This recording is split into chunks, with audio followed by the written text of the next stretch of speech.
Welcome to the Agweek Podcast. I'm Agweek Director of Content, Jenny Schlecht. All May, the Agweek Podcast is going to feature episodes on the subject of growth. Today, we're talking plant growth on pastures with Miranda Meehan of North Dakota State University Extension. Welcome to the podcast, Miranda Meehan. Can you, first of all, tell us your title and a little bit about what you do at NDSU Extension? I'm the Livestock Environmental Stewardship Specialist within Extension in the Animal Sciences Department. And in that position, I look at livestock and environmental interactions. I'm also a disaster education coordinator, which means I help us respond to all things disaster related in the state. So obviously, we're coming off a really weird winter where we started feeding cattle really early with some blizzards in November, and we're still feeding now into May. And for a lot of us, there's still some snow on the ground. It's cold. We might see some green grass, but it's pretty sparse. What do we need to start looking at before we can get those cattle out in the pasture? Yeah, so our grasses, just like any other plant, start growing based off of growing degree days, and it's been cold, and so they're not doing much yet. So when we think about that, when we look at our grasses and are trying to determine, there's two ways we can look at it and calculate growing degree days, or we can just simply go out and look at those plants and see if they're at the stage of grazing readiness.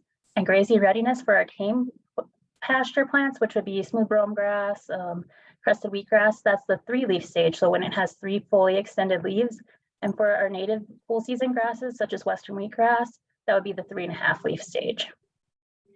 And what can happen if say, right now I'm guessing there are people who are on their last bales of hay who are just not really sure what else to do, and they put those cattle out too early. What does that mean for those pastures?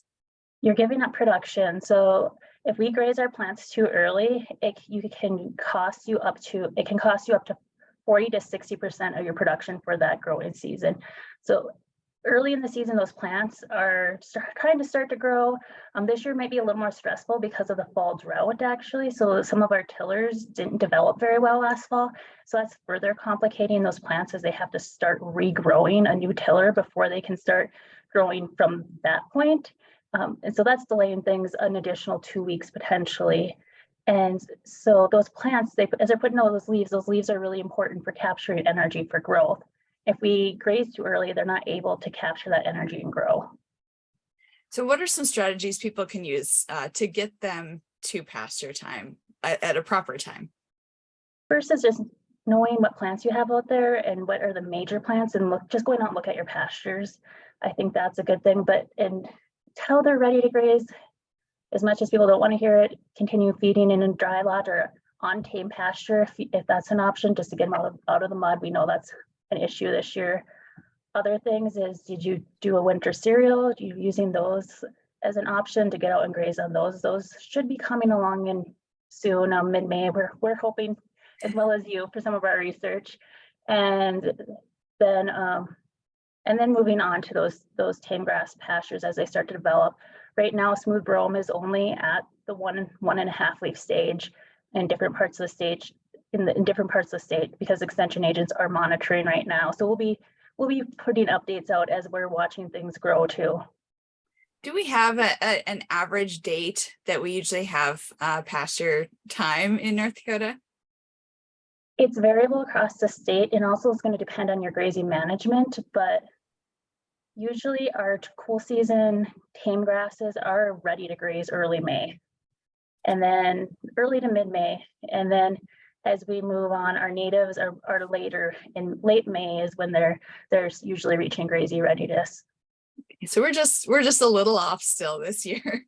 Yeah, we're estimating just between the cool spring and the dry fall that we're about a month behind, and that's not counting any impacts from grazing management last year, and that can push things back even further.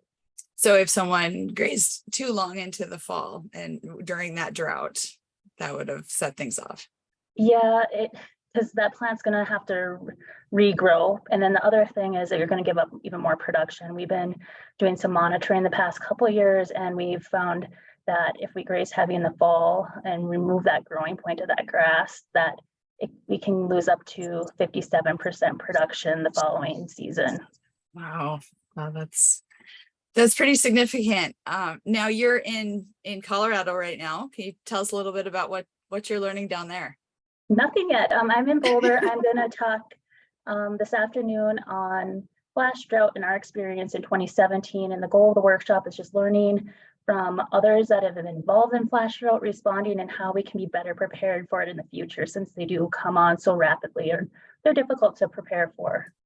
And you mentioned 2017. Would last late summer, would that be considered a flash drought, or was that just more of our run-of-the-mill drought conditions?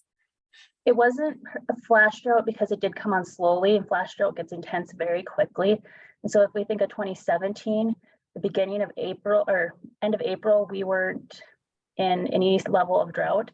And about a month later, we were 88% of the state was in drought. It came on very quickly. Anything else that you think that cattle producers should know as we head into this spring season finally with May that might help them out through this grazing season?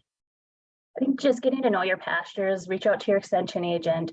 The better you know the plants out there, the better you're able to manage it, and just watching things. And you've been on that land, you know it, but it helps to have, sometimes it helps to have somebody else come out and help you learn how to be a little more in tune with what's going on out there. Well, thank you very much, Miranda Meehan. If anyone has any questions for you about this subject, what's the best way for them to reach you?